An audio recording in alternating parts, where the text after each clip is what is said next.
right, let us begin then, shall we?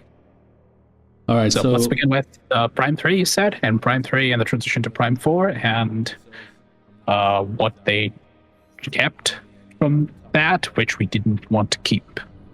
Yeah, we'll go ahead and get into our thoughts on Prime 3, what we liked about it. I'm kind of wrapping up my gameplay here, and so I just want to get into what your guys' thoughts are and kind of share some of my thoughts overall.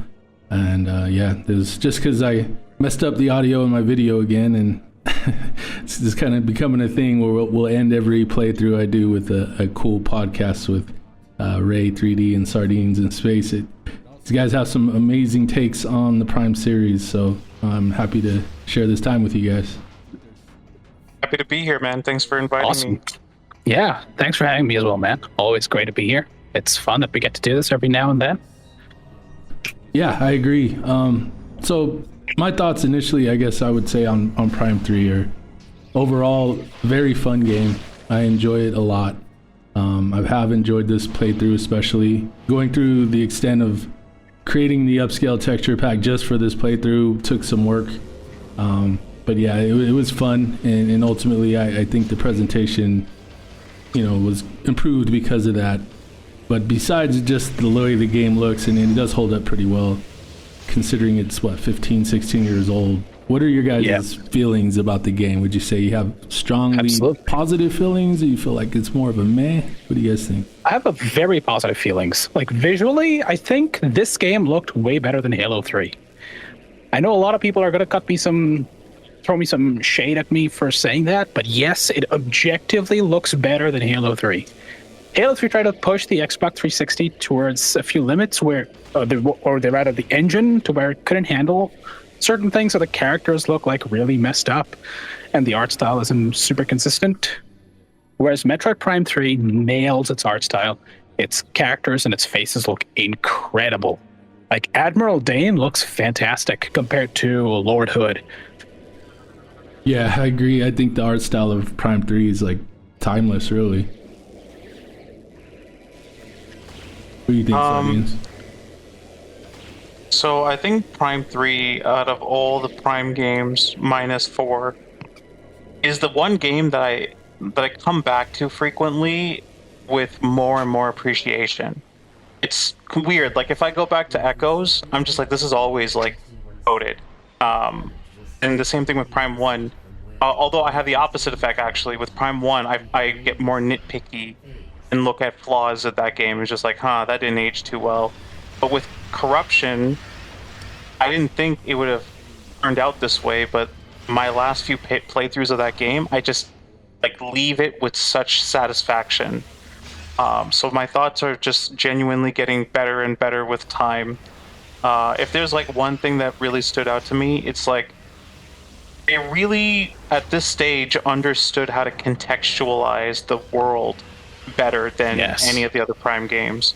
Something that's always bothered me is how you would use an elevator and somehow you go from Temple Grounds to Sanctuary Fortress.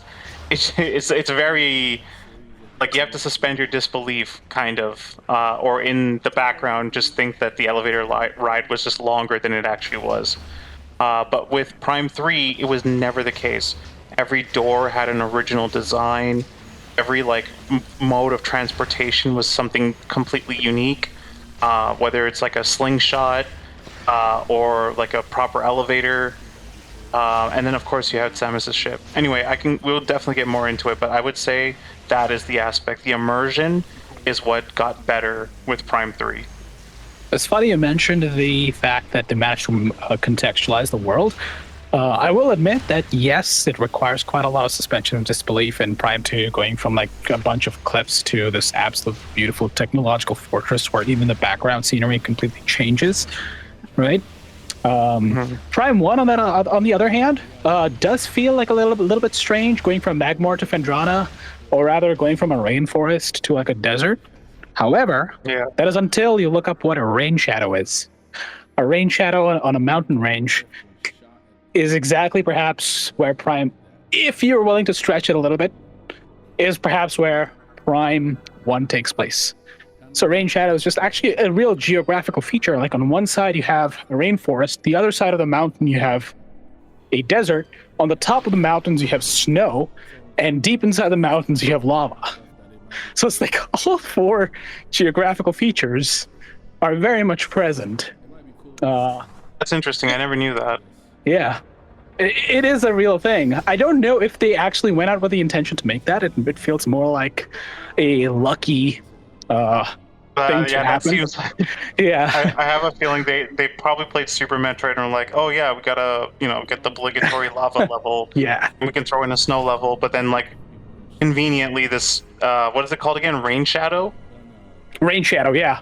A rain shadow. That's It's pretty like a awesome. mountain range, yeah. Mountain range which divides you can see it in Africa as well. Mountain range which divides the rainforest away from the Sahara Desert.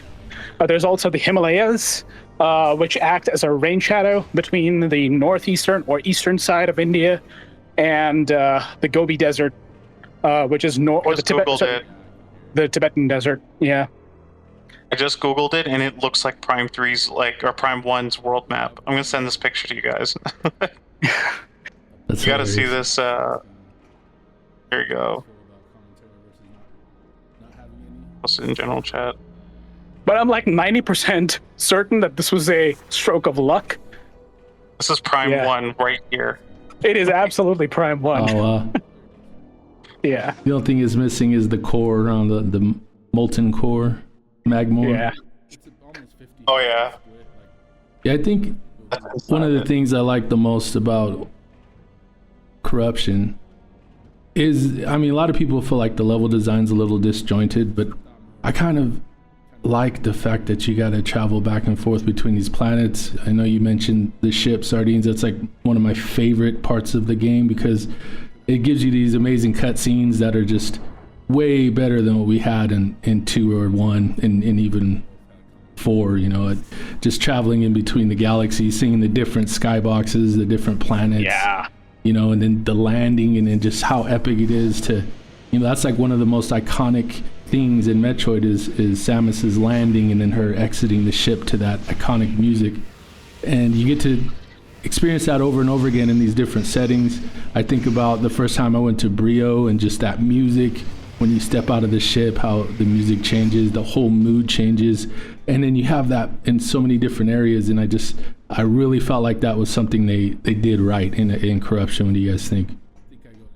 Absolutely. Yeah. If there's one improvement that I should suggest to the ship is that I wish they had left the entire thing in first person. They should not have switched to the third person because they already had Samus sitting in the ship in first person. They could have just implemented everything, including the cutscenes, all of that, and completely in first person, and it would have made it 10 times better. Yeah, I kind of agree. Yeah, I think they At the same time, I kind of like being able to see her suit. And I think, but there are enough cutscenes in the game where you can see her suit. So coming Yeah, out of the ship that exactly. way, though, yeah, that could have been cool, or at least gave you the option, maybe. I think the reason why it's like that is like there are a lot of cutscenes where you just like see Samus walking into a room, for instance, just pulling out from the immersion, and now we're just like watching Samus in third person. I think it's just aesthetics, like they're trying to show the aesthetics of her armor or like her posture when dealing with an enemy. So I think they may have naturally extended that to the ship. Perhaps, yeah. I can totally see that. I mean, they could still perhaps have it like the third-person camera angle play out when she's entering and exiting the ship. But when she's flying around in it, like, it would have been so much cooler to have Samus, like, just take off in first person, and you can actually see the ship leave the planet. The skybox change, and then Like you're in you're space. thinking like No Man's Sky. Kind of like a No Man's Sky, but you can cheat it in a lot of ways, right? Yeah, you don't have With- to actually make it anything dynamic. It's like a cutscene, basically. Yeah. Exactly. And they would have easily been able to do that on the hardware back then as well. It was just The ship in general is just like a really cool innovation. It's actually like when you put it in. I'm sorry, guys, I'm gonna do it. When you compare it to Metroid Prime 4's bike, but the bike feels like an afterthought, whereas the ship has like upgrades. You use it in a lot of puzzles, and again, it goes back to what I said earlier with the contextual use of things in Prime 3 compared to the other games. It's just so well thought out. Yeah, and you I mentioned 100% agree. No Man's Sky. I used to think that was going to be the progression they took with Prime 4. I thought you'd be able to use your ship to go from one planet. It doesn't have to be a ton of planets, but even like, Or just a solar system, yeah. yeah, solar system. Like you had like 4 planets on Corruption, and you had a couple of places, little extra places like Valhalla and stuff. If you could actually fly out and maybe even fight some space pirates in space or something, I don't know. I thought that's kind of where they were going to go with it, but maybe that was just thinking too big. Yeah, I mean, It wasn't that's one of received well. It wasn't. Like planet hopping, I remember like at the time people wanted interconnected singular planets as opposed to like jumping to different planets because it feels more linear and not as interconnected, which I can understand. I mean, when you're looking at it from the sense of like scale, they have to make the planets smaller to fit more content. But somehow they went back to like the Prime 1, singular planet, but made it feel more disconnected, in 4. They went to, you got one planet They did. and it's completely, it's less cohesive than all the multiple planets. So, yeah, I think the people who probably thought that maybe they feel like It's just the they'd sheer have it the distance other you way. spend. It's the sheer distance you spend in that empty desert for the most part, which is extremely uninteresting.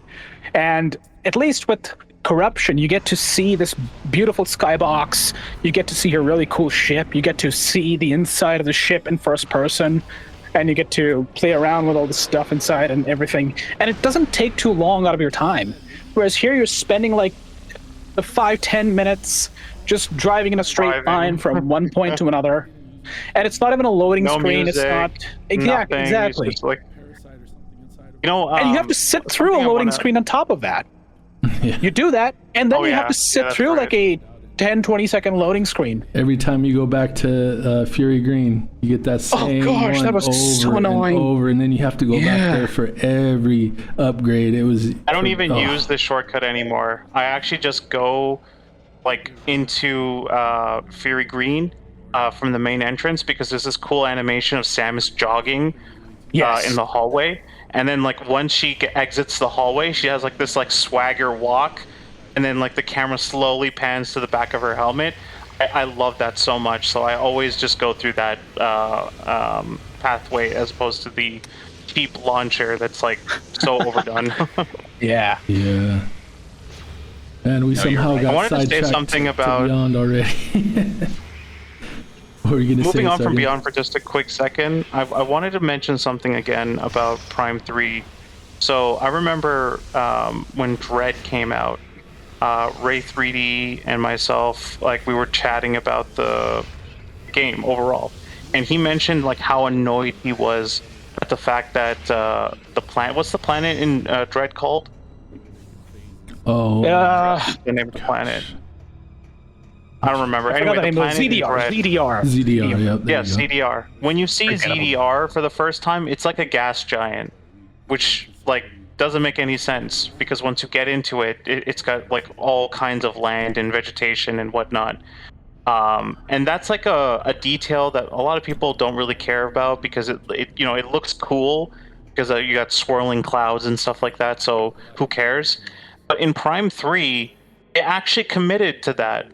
In Yeah. one of the best locations, it's a legit gas giant, and the Leviathan is like holding itself in the center gravity of the planet. When you go into the Leviathan seat, there is no like floor, and I always thought like this is so crazy. Like, how is it that Retro Studios was able to think of all these things and implement that in their sequel? And another thing I liked about it is like when you get the plasma beam, it has like a dual function. It's not just like this lethal attack. You use it to like solder like different what are those lines that you have to fix? Those welding things. Those welding Yeah. wires. Yeah. And it's just like, wow, this is like, I feel their creativity was like on another level with that game. it's just a shame that like going back to a lot of the criticisms, they had to like do all this stuff, but like stray a little away from like the formula that people really like about the interconnected world. I think like where they make these concessions with their world, they unfortunately have to make those concessions with the overall exploration. But here's hoping that, you know, Prime 5, there's still a shot, hopefully. Yeah, I think so. I think so, yeah. One of the things I mentioned a lot in my gameplay, in my game playthrough, was just how amazing the art style in certain areas. I mean, overall, period, like Brio's amazing. But I always am just sucked into Skytown and just the amount of detail. That's the best one, man. Well, the amount of detail and the texture work there, you know, being a texture artist myself and thinking about all the work, you know, we've done and we did on NPR. That is the one game I would not want to tackle, like trying to one for one it. Like I could see, like, you know, because Retro, when they did the Prime remaster, they didn't even bother at all when it comes to one-to-one on those textures. They're very much a different interpretation, their own interpretation. They're still really well done. Definitely not the greatest resolution, but obviously they had to work within the constraints of the Switch. But the texture work that they did, that the original Retro team did on Corruption, was a progression of the first two games and then some. Like, it was so mind-blowing in that area. There's so much detail in Skytown. What do you guys think? Like, how would you feel if they tasked you personally to say, hey, recreate this? How would you go about it? Would you one-to-one it, or would you just kind of decide to come up with your own thing? Yeah, I'd pretty much one-to-one it. Yeah. I'm going to one-to-one it because it's so good. Yeah. I'd one-to-one it just because it's, first of all, it is a very difficult level to recreate, honestly, especially with that level of depth and context to everything. And especially the whole steampunk thing that they had going, where they had so many little moving parts around the environment. You look around, there's like spinning gears, there are these little mechanisms that are rotating or spinning, or levers that go up and down. And that just adds so much flair to the level. It really makes it feel alive in a way that many other levels have not. And that's also part of the immersion that just sort of drags you in. And Skytown. I have to agree with that. Like, so like I'll give you guys like an interesting insight here. I've always dreamt of recreating Sanctuary Fortress from Echoes. Oh, me too. Like an Unreal Engine. I have like a very strong vision of what it could look like. When I think of Skytown, it's perfect. I can't think of anything else to make it better. Maybe like make the gas giant more violent looking, perhaps. But aside from that, it's so perfect. And when you do get like closer to the Leviathan, it looks like a proper like violent storm when the space pirates are trying to destroy the platform. You're trying to crash into the Leviathan. So yeah, like I have no way to improve it. Let's just put it that way. Yeah, I agree. I think it's perfect. It's so engrossing. There's just so much detail in it, and the environmental storytelling in that area is just top notch. Like, just looking at it. It's got Chozo lore. Yeah, and it tells you that right away, right when you see it. You think about when you first land there, that giant Chozo metallic entrance, that like statue or whatever you want to call it. It's basically the structure itself, right? It's man, the music it's so is amazing. Really good. It is. Yeah, like I honestly, I think my favorite thing about the whole thing is the way you use the ship to get the bombs, and then attach them into the central platform. It's just like, yeah, that's cool. So creative, you know. Oh, I totally I feel agree. like this is something you do in Star Wars, like in Mustafar, where you're just like, okay, we're gonna disable the force field that prevents the lava from rising to the actual platform. And like, I can totally imagine a situation where they had to like change that temporarily to finish a puzzle or something. Which again, going back to Prime 4, they kind of had something similar to Mustafar, but not as cool. You mentioned earlier about making the clouds or things a little more violent. But I think they purposely chose and intentionally chose not to do that to keep the atmosphere rather a little calm because, for one, the music itself is like a very calm music. And if there's anything that the entire Prime trilogy is very good at, it is that it is very good at pacing the tension, right? Unlike many games which have a tension curve where it slowly rises and keeps rising slowly over time, Metroid Prime sort of goes the opposite route where it raises the tension for a level that immediately releases the tension and drops it back to zero. So when you're done, by the time you're done with Rio, you're done with all that fighting of the space pirates and the Thorn Forest and everything that you do in Brio. You arrive at Elysia, and it is just this absolute blissful planet where the music is calm and serene. You can see that it's lively with all of these mechanical robots that are working on things, maintaining things. You can see that it is an abandoned world, but it is not a dead world by any means. And there's just this level of serene atmosphere where the tension is just completely released. And the tension stays released until, one, you encounter gore, right? And that's where they introduce a little bit of the tension. But then the real tension in Skytown is when you take the tram and you take that rail and you go all the way to the Metroid facility where they're harvesting those horror scene. A complete horror scene where the atmosphere just flips and it feels that's such a like good such an point. amazing payoff. Now that I'm thinking about it, it does have a lot of that, like, hold tension, then release, hold tension, then release, all the way to the very end of that level where you fight I would say the boss of the Leviathan course sucked. Like, I didn't like that boss. What do you guys think of the boss? Helios. I thought he was okay. It wasn't special, but I think all those bosses at the cores were probably the weakest ones in the game. The hunters were much more fun, and then the last fight, that's actually in this video. I really liked the last fight. I like fighting Dark Samus and then fighting the AI or the Oreo the AU, right? AU, yeah. Yeah, and that's pretty cool. I really felt like it was them trying to bring the Mother Brain battle into 3D. Yeah. That was a 3D Mother Brain. So yeah, I thought those outweighed I almost felt like the Reactor Core boss fights, for the most part, were just not that great. Moganar especially, but I think I hated that boss on like the hardest difficulty. Oh, it's a pain. Terrible. Oh yeah, he's a complete bullet sponge. The Ridley fight was pretty fun, although it kind of drags on a little bit too. It kind of just felt like it was Prime 1's Ridley fight again, but just a little bit. A lot weaker. Weaker and just more, just not as fun. But basically the same fight again. Yeah. Like, Prime 1 Ridley fight was one of the best boss fights I've ever played, just because it's such an amazing spectacle to see Ridley fly in and then go all the way in the distance as he circles around and then bomb runs you. And then he lands and everything. It's honestly a really good spectacle in Prime 1, whereas in Prime 3, you're just fighting him in the same sort of circle, which you've already fought like 2 other bosses in before.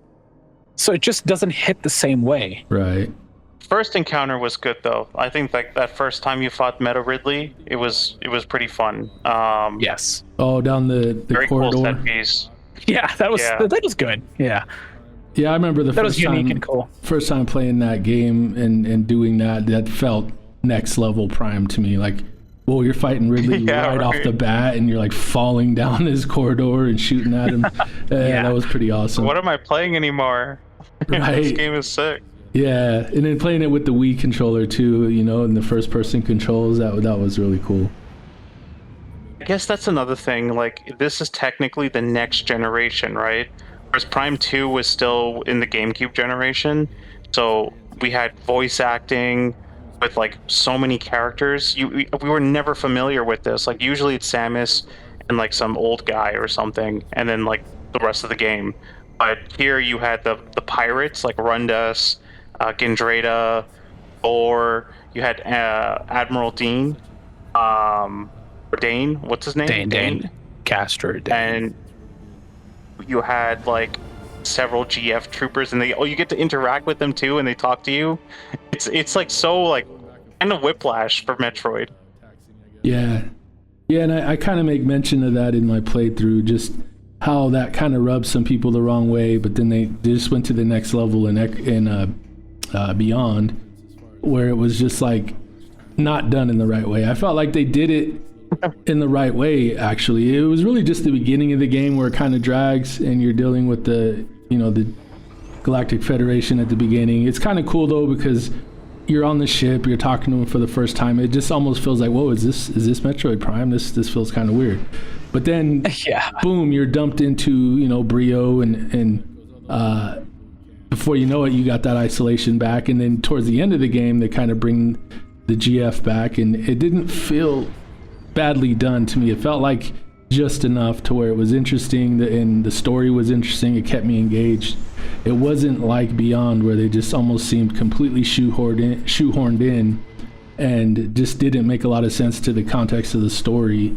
Like, why is it there was just as many space pirates as there was GF at the beginning at that base when they all get sucked into the warp hole, right? So why is it there are no pirates at all? On Vuros? Like, that doesn't make any sense. And then you think about it like, well, if there were space pirates, and then you have more enemy variety, which is one of the complaints about Beyond, and then maybe you have something going on in the desert with space pirates, maybe they flying around shooting at you or something, that would have been way more interesting than what they end up doing. Oh, absolutely. In fact, this actually boils down to the unfortunate thing about Metroid Prime Beyond's level design at its core, because you mentioned they feel shoehorned in. That is because the entire game and its level design was designed around the narrative, as opposed to the level design serving the exploration and the actual game world. It was done the opposite way. In Prime 1, 2, and 3, the level design largely serves the narrative to you. Here, the narrative is dictating the level design instead. The biggest example that I can possibly think of is when you have to constantly return to Miles to upgrade your beam weapons. Yeah, I hated that. No, that's so true, Ray. Like, I'm thinking of another, like, something analogous to what you're saying. It's like you play a superhero game, like, I don't know, Spider-Man. You think about the superhero first before the game. So, Spider-Man, he has web cartridges, he swings, he has spidey senses. Whereas, like, if you played something like Infamous, you think about the game first, what you want to do in the game. You're playing as Cole McGrath. He can, like, grind rail on telephone wires, he can hover, he can shoot people from distances, and then you build a story around that. So, in a way, it feels like it's so limiting to, like, build a Spider-Man thing, because you have to make it Spider-Man first. So that's analogous to, like, the whole, like, Metroid Prime 4. You've got the story, you've got, like, what's going on with the GF troops, and now we got to do like a whole game around that, which is why, like, Miles is an obligatory power-up person. Yeah.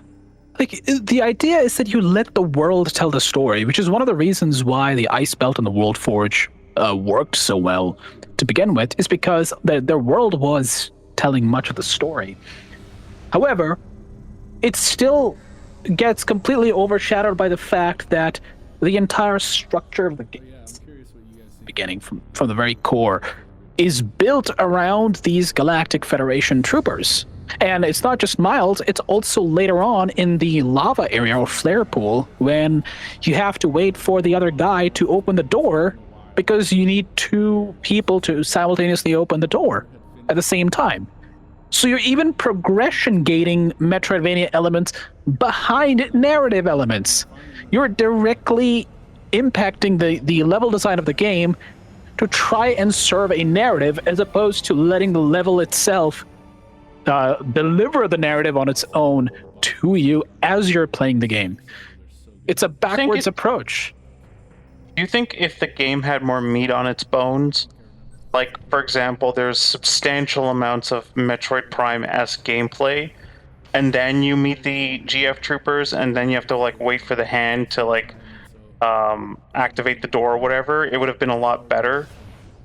Just like, I think so, because that's basically what they did in Corruption, outside of, you know, the multiple planets. But like we were saying earlier, even though it had that, it still felt more conjoined than Beyond. Yeah. You know, Beyond was this big old cool planet with all these really cool biomes that didn't have any verticality. There was no reason to go back to any of them other than you had to keep going back to see Miles. But Fury Green was such an amazing zone. If they had some verticality and they had some more paths and things going on there that you had to go and unlock, you know, that other than a power up or two, it would have served a lot of good to that. You know, I think of all the time they must have spent in the development of Soul Valley. If they had taken that completely out of the game and there was no Soul Valley, there was no bike, and there were only those zones, but they were interconnected, that right there I think would have made a better game.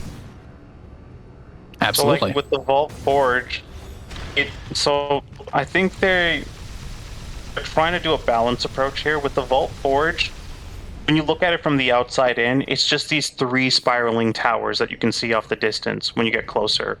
But then the actual map design, you'd think like would be intricate within each of the towers, but it's so basic. It's basically like you get in and there's like a single exit, and sometimes there's a save station. Would have been so much cooler if they had like, you know, those rooms in Prime 2, like for example, that giant room where you have to move like those platforms to create a staircase so that you can go get an energy tank, and then opposite to that was like a door. This is in the Agon Waste. Do you guys recall what I'm referring to? Say that again. You crawl into morph ball mode and you try to drag these pillars down to create a staircase. There's like Metroids around the area too. This was in Echoes? It's in the pirate.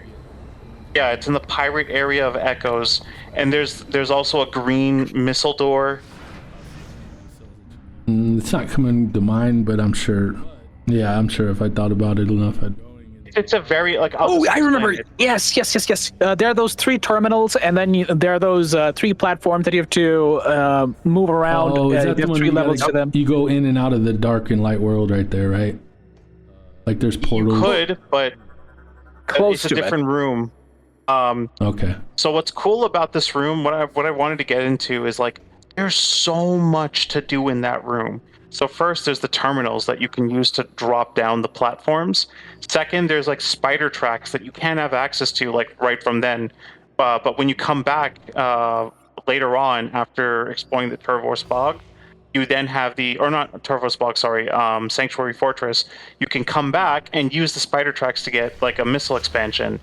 And then there's also an energy tank if you fix the puzzle and do it in the reverse order. And then, of course, when you finish the Torvos Bog, there's like a super missile door that you can break. Yeah. So there's like so much incentive to come back to this area all throughout the game. And then I think even later on, when you want to get the Sky Temple keys, there's like 2 of them in the Space Pirate base, if I'm not mistaken. So you need to go to the Dark World of that same room to collect one of the Temple keys. Fascinating how like they missed this completely in Prime 4. Yeah. All of the secrets and the puzzles are extremely direct. There's like barely any effort or any thinking that you need to do.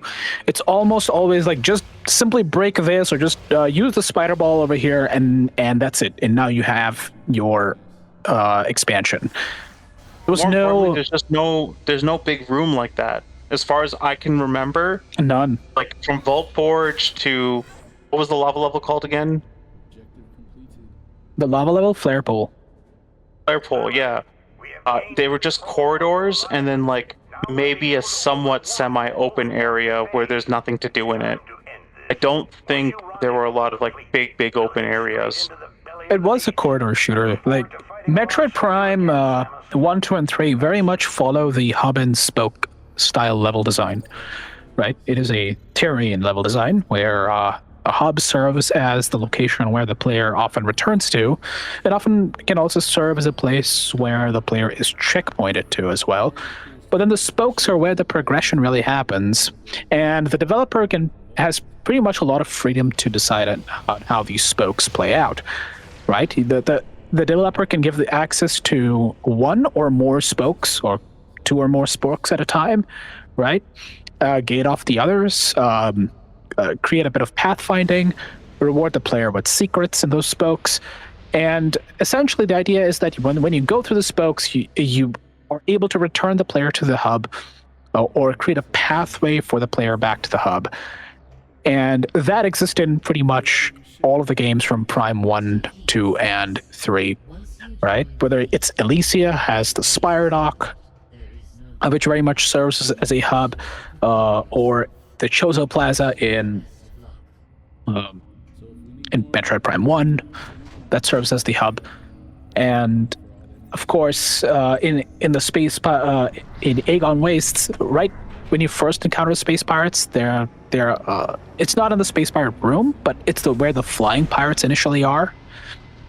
That's the location where they're like there's like a spider ball track, and there's a pathway that leads to the temple. There's a pathway that leads to a place to loop you back to the very beginning, and the save station.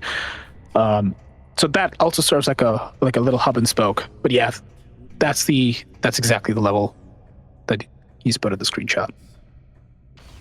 Well, sorry. Yeah, Samus Prime. I posted the screenshot. Do you remember this room? Let me see. Oh yeah. Okay. Yeah, I do remember that. Yeah, this is the room I'm talking about. There's so much to do in this room. Yes. Yeah, as Ray 3D was mentioning, like, it's true. The spoke design, I think, works so well for Metroidvania because it's big, but not too big, where it's like it's got that situation where you can feel like you're getting lost trying to figure out where to go. So it's just big enough. And it's also one of those cases where there's just more rooms per zone as well. That's another thing about Prime 4. They just didn't do that. Especially coming off of Prime 3 after my recent playthrough. It's so crazy how diverse Brio and Elise and the pirate homeworld are when you compare them to the maps in Prime 4. Anyway, I'm ready to move on from Prime 4 because I think that's like a general consensus now. Yeah, Prime 4, we kind of beat it to death, but it's just because it was the most recent, and it was very polarizing. I wouldn't even call it polarizing. I think most people just they don't. It's like also the tension, right? Like we spoke of the tension, and there's only one point in the entire game where they release the tension, and that is at the very beginning. That's it. Yeah. Rest throughout the game, the tension relatively stays the same. Even after you defeat the most major bosses, you do have a cool moment-ish when you turn on the generator, but that's about it. Even the emotional pacing didn't feel right. But yeah, it is the level design that was unfortunately the biggest factor that contributed to Prime 4 feeling the way it does. All right, well, I guess that's enough for Prime 4. I did want to talk about something else that I'd been thinking about, and it was a video that Neril had made. We have spoken about this before, you guys and I, about remakes versus remasters. He brings up some really good points. I won't go too much into the definition that he sets for those two different things, but what I more was thinking about was he mentions how Nintendo considers remakes and remasters as the superior and definitive version of games, making older versions of games obsolete. I personally feel like old versions of games should be preserved. I think modding, emulation are both major contributors to preservation, and they keep people excited to play games. See, this is something that's changed in my mind over the past couple of years since Prime Remastered came out. We were heavy in development of MPR. Prime Remastered came out, and that was basically like, okay, that is now the definitive way to play that game. I no longer feel that way. I feel like it is a great way to play that game, but not necessarily definitive, because you have to look at what the origins of the game was as far as the artistic intent, the vision that those original developers had, and how that plays into the way you play the game. And so I feel like looking at it now, I probably wouldn't have quit working on NPR when I did. I did, understandably, we all felt deflated.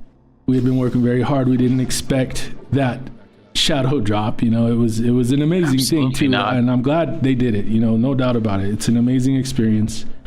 But I don't feel anymore like it's the definitive experience. I feel like there is still a lot to be experienced in the original way you play the game, although it hasn't changed as far as the gameplay elements, but even just the way it looks and the way it feels that way. I just think there's still a lot of value in preserving games.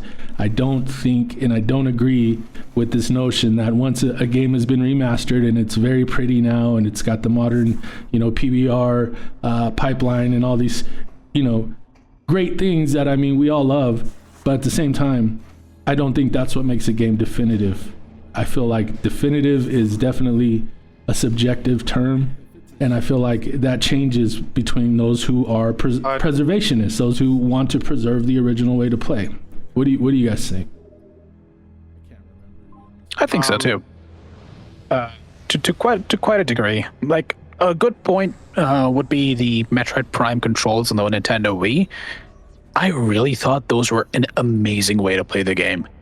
The twin stick felt a little bit awkward. I don't know if you have tried this. The twin stick feels great. But at the same time, you often have to take your thumb off the thumbstick in order to jump, right? And that was actually one of the things that was rectified in NPR, where you were allowed to use R3 or click the right stick to jump, where you didn't have to move your thumb away from the thumbstick, and you could just use the buttons that are available to you on the left shoulder and the triggers for pretty much everything else, except for the scan visor, of course. And the beam switching also felt a little bit awkward as a result, where you had to hold down another hotkey to then press the left stick in order to switch beams. So the controls felt a little bit awkward as well, just a little bit. It was better than the GameCube original, I'd say. But it still didn't feel as fluid as the Wii version. Yeah, because with the Wii version, you can jump and aim at the same time.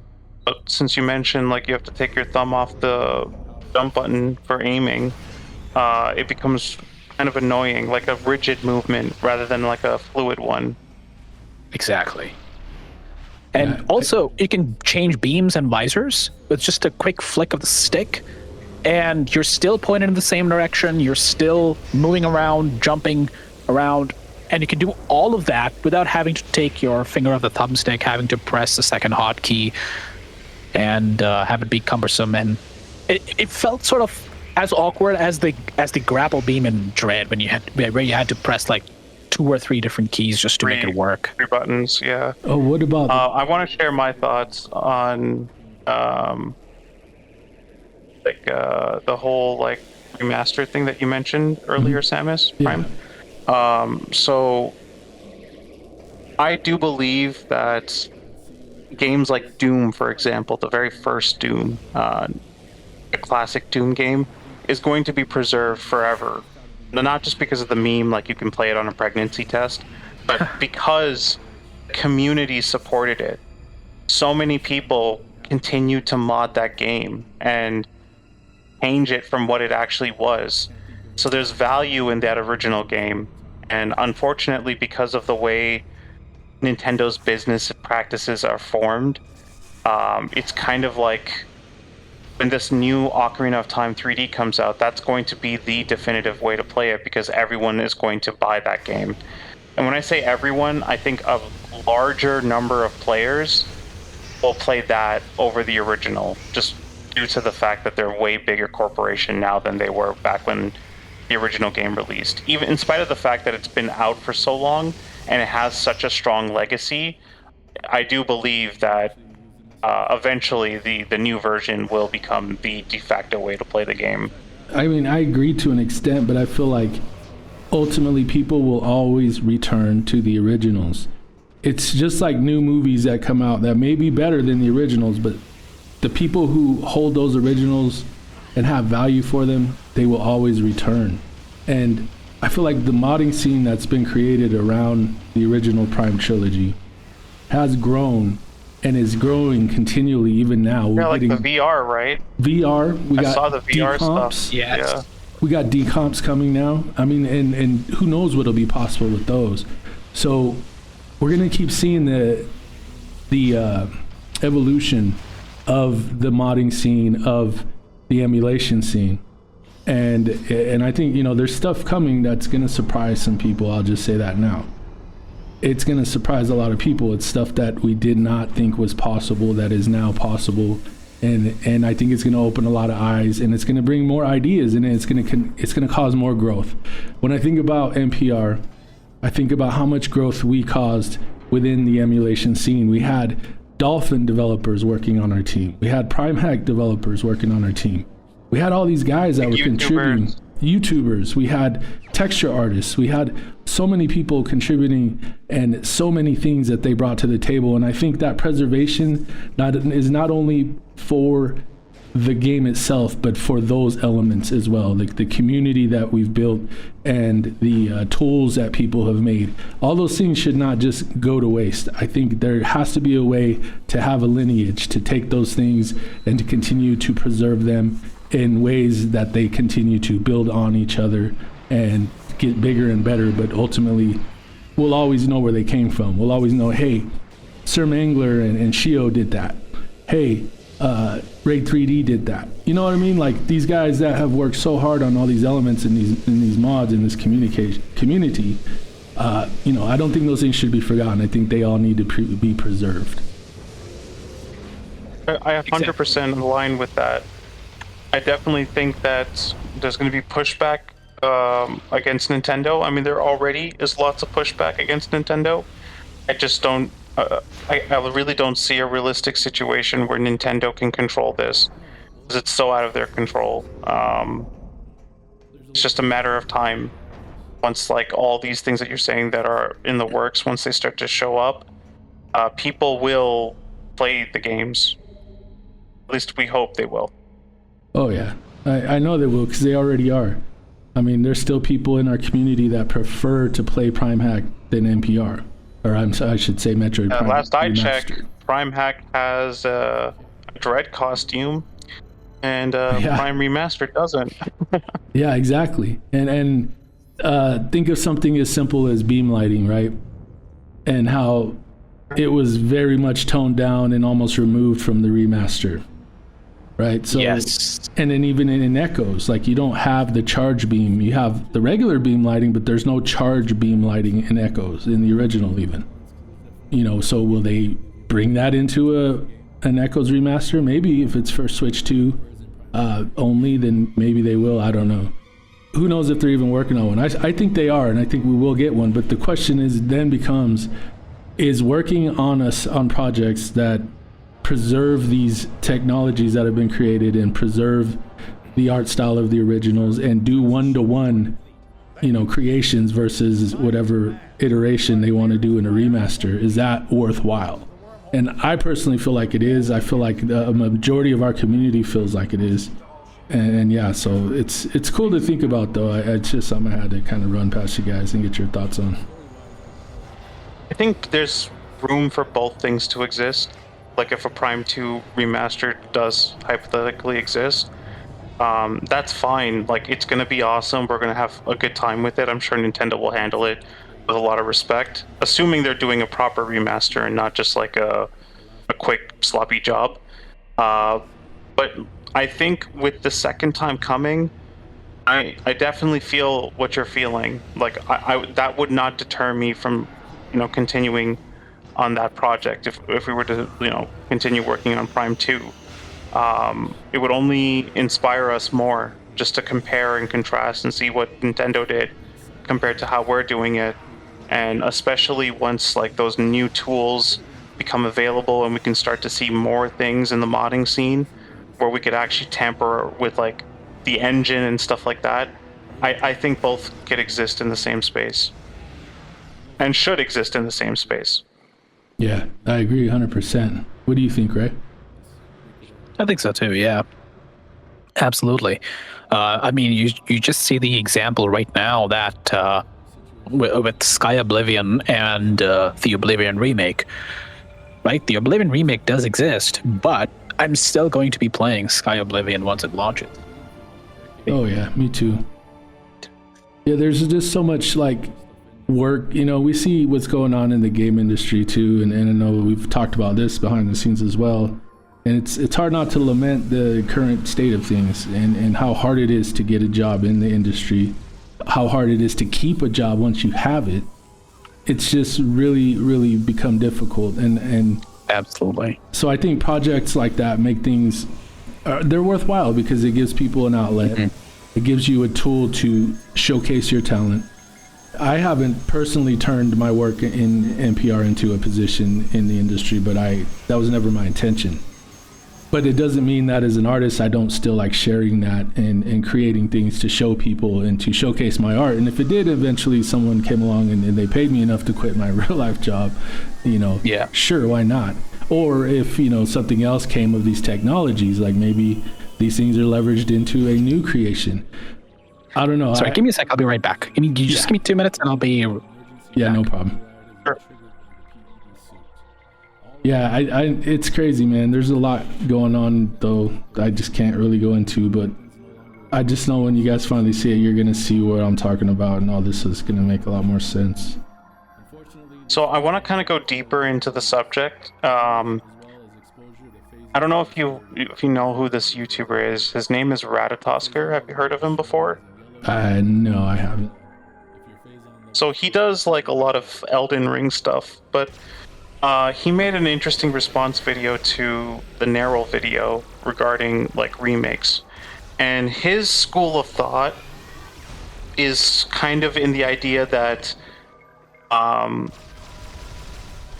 like there is an innate quality to the original game that a remake couldn't try to tamper with.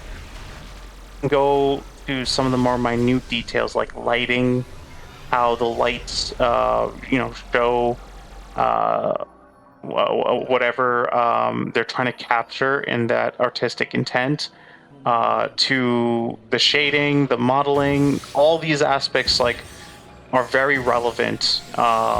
So if you're going to do a remake, you should try not to create something that is going to be considered the definitive version that's better than the original, but rather take the route of, say, Resident Evil, where they create a new game entirely and call it a remake. But right. it doesn't replace that original game because it's nothing like the original. It's a very different experience. It just takes the context of what's going on in the original and then plays it off very differently. So that creates the condition of like, hey, the original still exists, and it's still a unique game, and it still has an interesting design to it that the remake is not trying to overshadow. It's just simply doing a different thing. So that creates a situation where both things can exist in the same space, essentially. But then you've got remakes like the Halo Anniversary remake, which I think is in his video he used that as an example. And they try to, well, it's not so bad with Halo Anniversary because you have the original like graphics. You can always swap back to the original graphics, but like the new graphics doesn't really enhance the experience. I mean, obviously, if you're someone who played the original Halo, then you might feel some way about seeing the game enhanced. But the original game was so good looking for its time that it kind of stands even to this day as like a early Xbox original game. So having that, anniversary collection tamper with the visuals and give it like a new facelift takes a lot of the juice out of the original game, and I think that's sort of like the point he was trying to make. I actually don't really recall what he was debunking from the Narrow video, because they kind of sound similar, but I'm sure there was like a take that he had where he disagreed with Nero on something. I don't know the specifics, but Did you share that video? what are your? Because I think I may have watched it. For sure. No, I think you did. Did you share it in the chat? I could have swore. I think I watched it. Maybe it's been a minute. His name is Ratatosker. I kind of remember seeing a video where somebody was basically arguing that point. That, yeah, that it's a completely different game. It's not really a remake, or it is a remake. It's not really a remaster. Remaster would be more along the lines of changing the lighting and, like you said, doing things like that. I feel like good. He used an example of a game that did a good job regarding like a remaster, and it was Metroid Prime. Metroid Prime 1 remastered is pretty closely aligned with the original in most cases. Like there's some minor details, like the beam lighting, for example. We talked about it just moments ago. But putting that aside, it's pretty close, I would say. Hard to say that they're that different. Here's the video, by the way. I posted in general chat. Yeah, I think that's the one I watched. Yeah, I mean, I feel like some games that, they hold to the test of time. I guess if you're talking about a graphical standpoint, I think where games tend not to is more on the gameplay side of things. Like if you go to try to play the original Metroid and then you play Dread, it's like you don't want to ever play Metroid 1 on the NES again. It's just like so archaic, but it's also built within the boundaries of that console at that point in time. There's just a lot of things. Yeah, and I think you can. I think, like, even with that context, like, it was built within the boundaries of its time.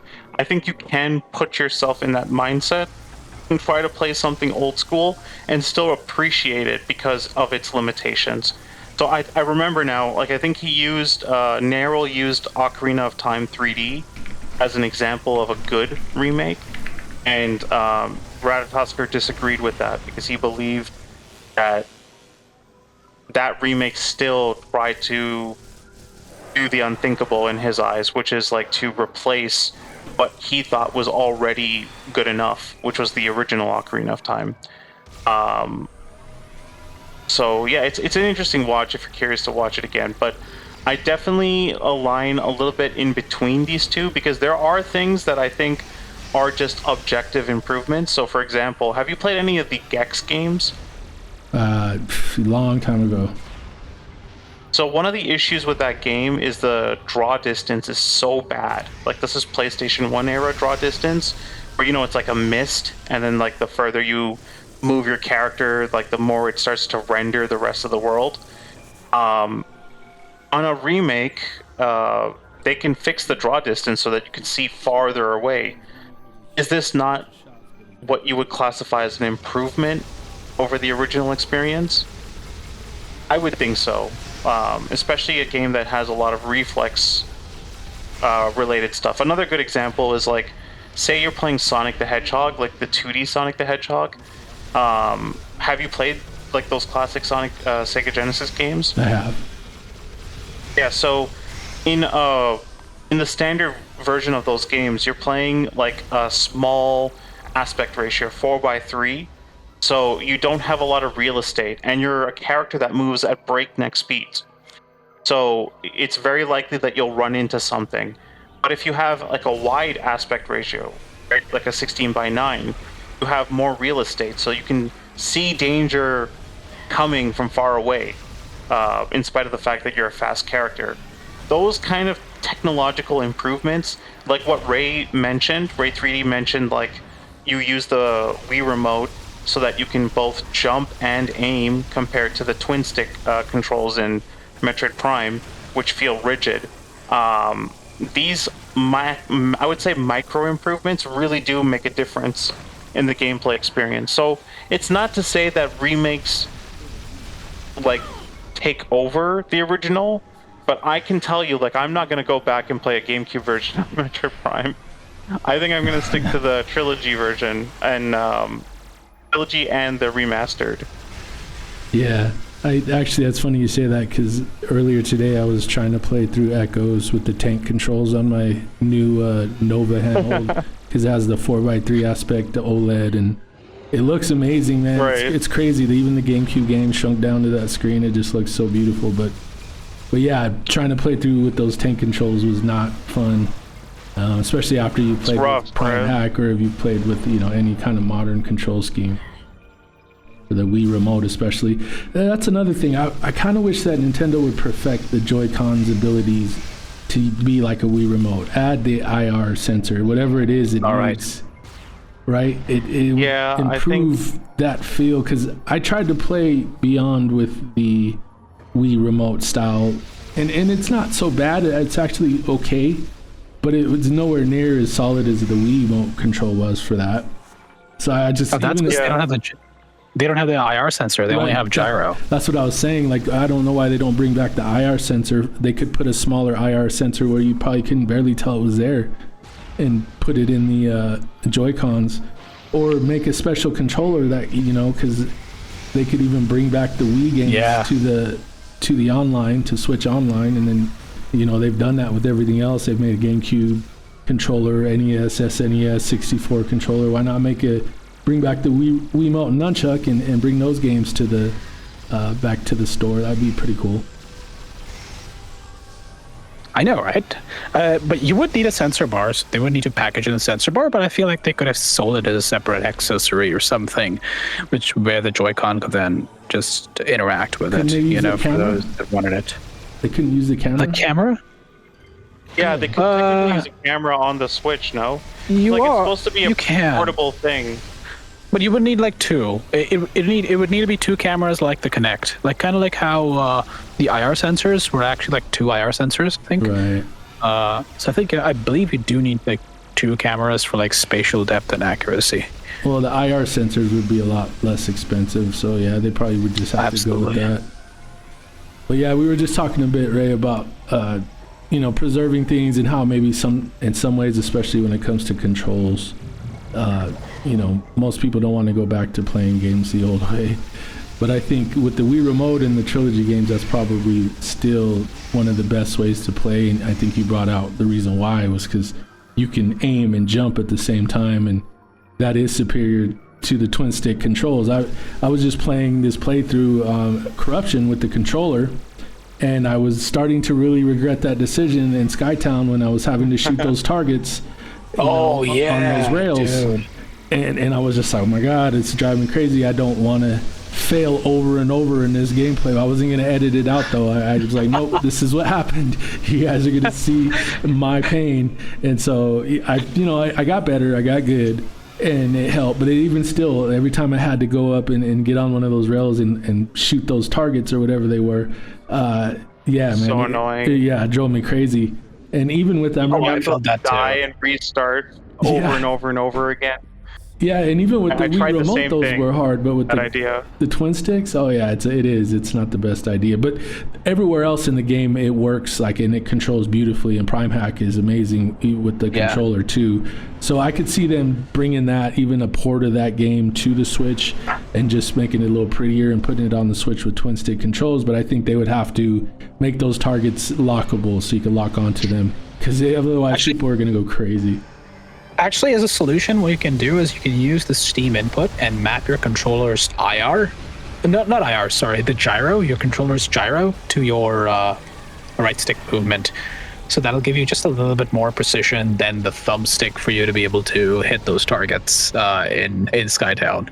That's what I ended up doing because I got really frustrated myself with it. And luckily, my AY on Thor had a gyro. I'm like, I could just use the gyro. I'm going to do that.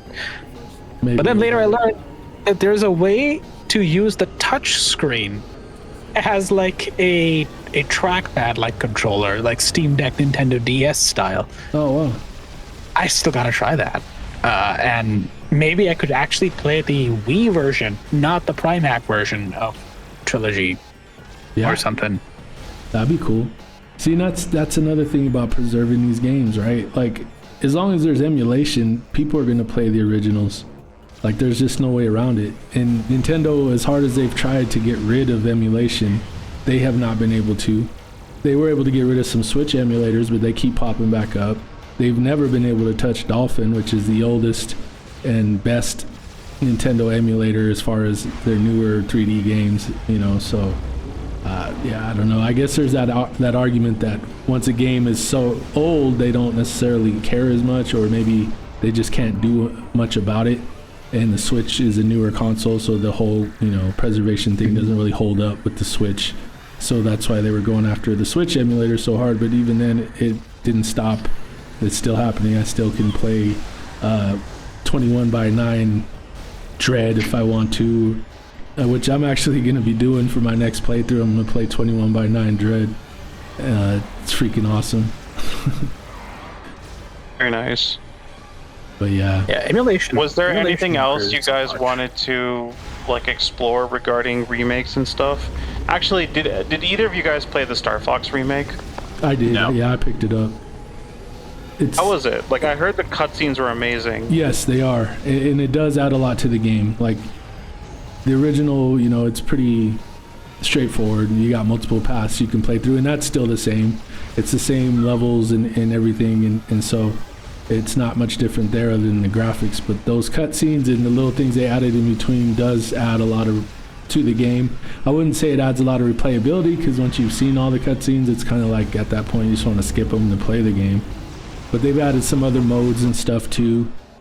So yeah, I think overall it's actually a pretty damn good remake, and I think it serves the purpose of maybe getting people back into that franchise so we can get an actual sequel, because that's really what I want to see. But it's still We're gonna get another remake. Watch, it's gonna happen again. it's still of its own merit. It's very good. It's solid, you know, remake. Or it's you know, it's a remake. I call it a remake. Would it give? It sounds like you had a good time with it. Does that give you hope for Ocarina of Time remake? Oh, I think Ocarina of Time remake's going to be much better, because I think that they're going to actually, it's going to be more of a remake than a remaster. I feel like they're going to change some things that some people probably aren't going to like. Really, I really can see that. Like voice acting? I'm really Yeah. curious if they're going to do full-on voice acting like they did for Breath of the Wild and Tears of the Kingdom. Maybe. I don't know. I kind of don't know if that'll be one of the things that'll get changed, but I feel like some of the layouts and some of the level design may get a little bit altered. I think that they got to make the underwater temple a little less annoying. But I don't know. We'll see. I think ultimately, though, I think it's going to be great, and I think most of us are going to love it, because I really liked the Star Fox remake. I thought it was very well done, and I think it's worth playing. I don't know if I would suggest anyone to pay full price, but actually I don't think it was that much, was it? It was like $60. I think I paid $50 because I got it through Prime. But yeah, you can download. I think you can get the digital version for $50, and it's worth it. I feel like if you like Star Fox, then it's worth it. If you're not a Star Fox fan, I don't know if this will win you over. I think that people have never played it before, they will be won over, and that's what I think Nintendo's going for, is that they'll get new fans for the series so that they can actually start making those games again. I'm curious if it sold well. I'm not sure how well it sold. It doesn't seem like many games are selling well right now, other than the established franchises. That's mainly because the sticker price of games is so much higher than what it used to be. That's crazy, because you think about like how it used to be, right? You get a console that came out, and then 3 or 4 years down the road, it drops to half price. It doesn't double. And they're about to raise the cost of Xbox consoles so much. Like the Xbox Series X, the 1 terabyte, I got that on a Black Friday sale for $350. It was normally like $500, but now they're about to raise it to like $800. It's insane. Yikes. Yeah. One of my buddies, he ended up snagging a Switch 2 for $300 flat because he won some contest. Nice. Well, no, he didn't win a contest, but there was like this raffle thing where 100 people would get picked to buy a Switch 2 for a cheap discount. It sucks that he has to go and do something like that rather than I had like 3 years after, or how many years has it been since the Switch 2 released? Just 1 year, 2 years? I think it's about 1.25 years, like a year. By now, we should have expected some type of price drop. I don't know. The Switch 1 didn't drop in price, I don't think, for a long time. Till the OLED Right, came out, this I is think. Nintendo. I forgot. Nintendo Yeah. doesn't do price drop. Yeah, maybe. they at don't- the very they end of the do. life cycle. They do only on Black Friday sales and stuff. That's like super rare. So they'll have like a bundle deal or something of the sort. But I personally have not seen them do any kind of significant price drops in like ever. Yeah, even in their games, I don't think they drop Yeah, in price. That's just, I don't know. that's because they have this lineup of or list of games that they call evergreen titles, right? Which basically means that they have sort of a consistent sale for as long as they're available for sale. So the philosophy is that they don't want to lose even a single dollar or just lose the most bare minimum amount on those sales, and it works in their favor because a lot of their games are pretty good. They are definitely better on average compared to what the Western counterparts in Sony and Xbox have been putting out as their first party titles. And the quality bar is just much higher. They're not cinematic masterpieces or graphic or highest in graphical fidelity, but they are good video games ultimately. So, Nintendo still values like game design Yes. and ensuring that you get a finished product versus like a form of expression. I've noticed like their games are just so feature rich, feature complete for the most part. Don't rely heavily on post DLC and stuff of that nature. Sorry, Samus Prime, you were gonna say something? no, I just wanted to kind of go over what you guys have been working on. Like, is there anything that you've been working on that maybe you'll be showing off, or are you interested I don't know in if I can talking show about? it off right now, but I am working on something. It's a project. I'm kind of like switching my focus when it comes to what I like to do in the games industry. So I've moved away from environment modeling and have now like fully entered and embraced character modeling. But it's not like I stopped doing environments. So I have this big project that I'm working on. It's a Final Fantasy inspired project. I will be making a character and a world, and I'm also going to try to do some animation as well. Awesome. Do a small little cinematic. It's coming. So like I've kind of like planned it out pretty well. I'm going to be using some software that I'm not very familiar with. So Marvelous Designer, haven't really used that. That's a software you use for clothing.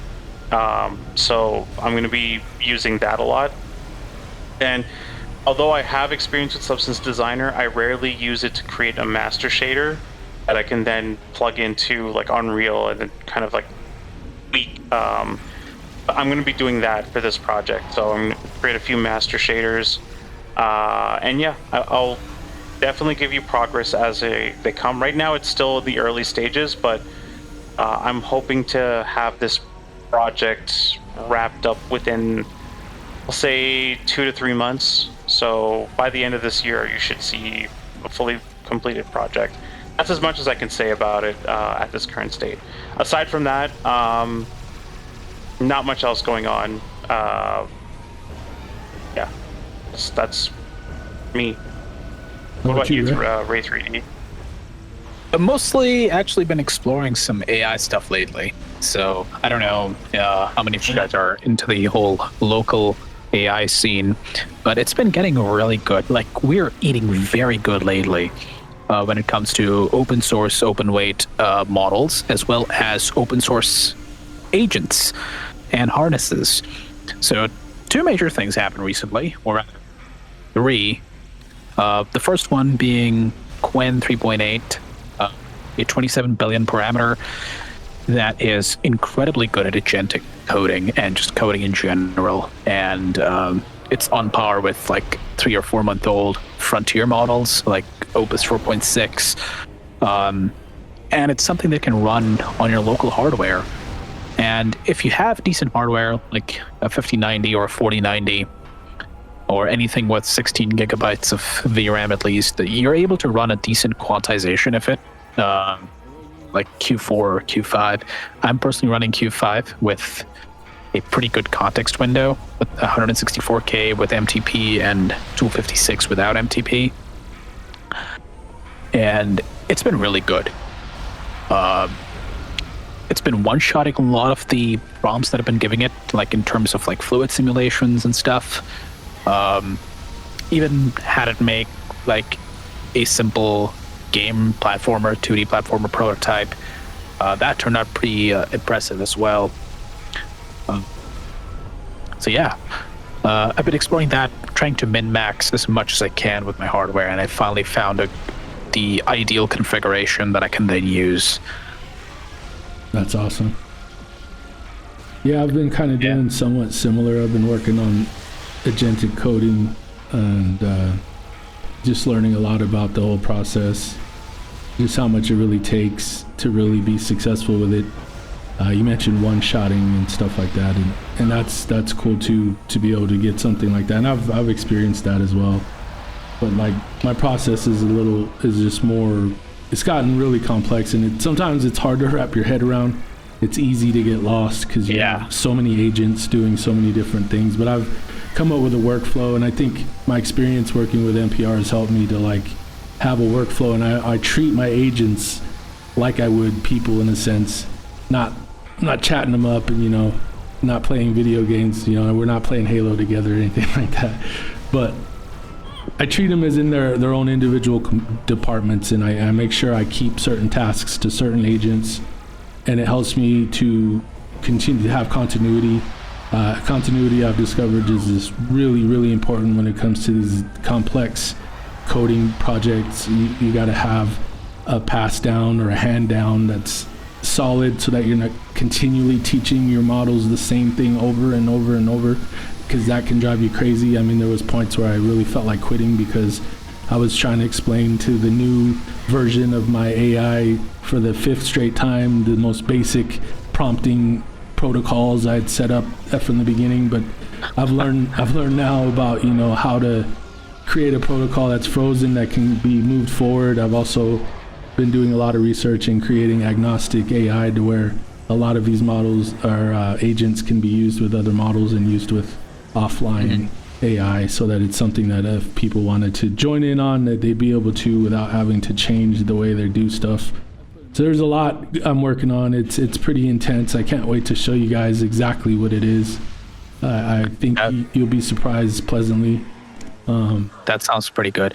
Tell me, are those agents, is the agentic system, like the agent and the harness, is it running on your computer or is it running on the cloud, the codecs? So that's the thing, it's a combination. So I have local, codecs is local. So that's because if you're working on software that you're coding directly, you have to have it on your computer. I'm using my 5070 Ti to do that. And so I have what I would call the local departments of the same channels that I have online. The difference is the online channels are just R&D. So they basically just research and develop these different tasks that I have. I have my main protocol, which is called Vision. So Vision is like, he's my guide. He's the guy I'm talking directly to about everything. He's the one that works with me at the top, from the top down. We're discussing everything. Then we assign all of the contracts to these individual agents, and then the agents, but even the agents themselves, they only handle certain areas of the project. They don't get mixed up. And this is all how you keep continuity. So I have, say for instance, that's incredible. I have like, we'll just call it Pipeline 1 R&D online, and he's on ChatGPT.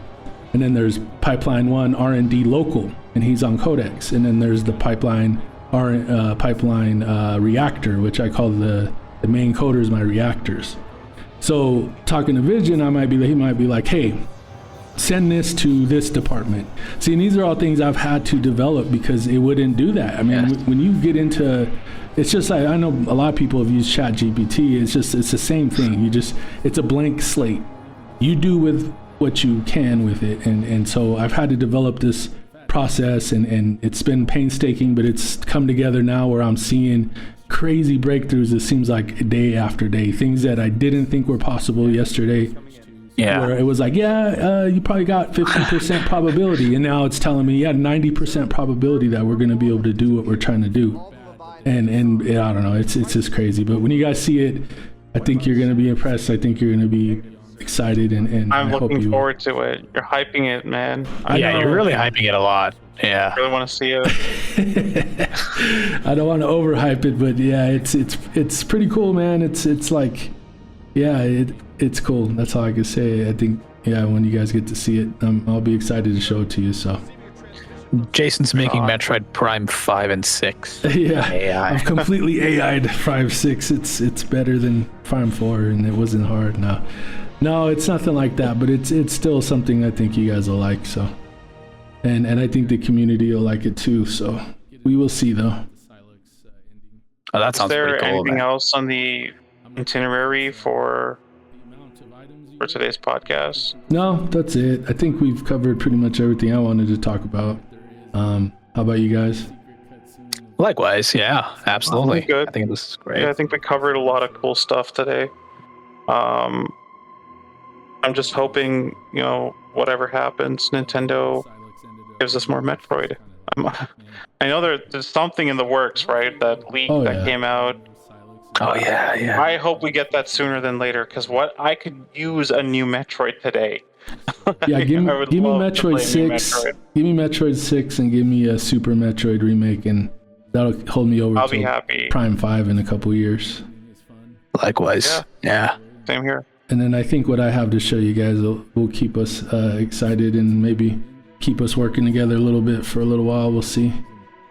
It's been fun though. I've enjoyed working with you guys on just whatever, man. Just whatever it is. So, but likewise, I really admire your perseverance, in spite of the fact that the project kind of nosedived a little bit. Last I checked, I'm pretty sure like the other engineers that were working on the reverse engineering the game, I still think they're doing that, right? Yeah. Like Antidote and Shio, like they're still working on that? Okay. Yeah, Shio. Yeah, so it hasn't really like stopped. I don't think Shio was reverse engineering, but Antidote, yes, and then another. Oh, he was Prime Hack, I think. Yep. Right. And there was another guy on our team. What was his name? The dolphin guy? Yeah. I can't remember his name off the top of my head. iWeb code. You know? That guy. Oh, and then there's another one. What was his name? Oh no, I can't remember. But I'll make sure that everyone gets their props when the time comes. That's all I'll say. We're definitely preserving. I'm in the process of preserving right now. It's my business. I want to make sure that all the things that we've worked on just doesn't disappear. I want to make sure that there's a home for it, and I want to make sure that there's a better iteration of everything we've been doing. And so, but yeah, I'm already saying too much. I'll let you guys see it for yourself, and then you can tell me what you think. Right on. But all right, guys. Well, I guess we'll call that another podcast from the Aether Labs team. I hope everybody enjoys this, and we'll do one again really soon. Yeah, looking forward to the next one. Once Likewise. again, Samus Prime, thank you for inviting me and having these chats. I think like our views on a lot of these things have matured. I've noticed since the last one for Prime 4, we had a lot of like puppy eye expectations and a lot of copium on like how we felt about the game, and I think it's turned a lot of our heads over, and we're no longer like. I think we're in critical mode. Just a lot of this game could have been better, but it's nice to reflect on Prime 3, especially. And like I said earlier, that game, it's the gift that keeps on giving. I always come back to it, and it always just wins me over. I don't know what it's doing, but it just is the case. No, I absolutely agree and concur with your views on this as well. And as always, I think it was a great podcast. We covered quite a few topics, and honestly, it's good that we've been doing this every now and then, and feels great. And thanks for having me, man. You're welcome. Thanks, guys.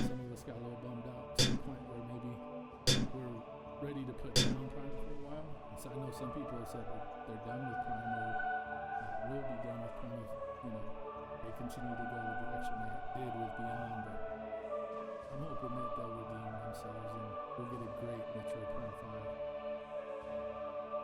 5. Something that's even better than this game and maybe along the lines with the first two.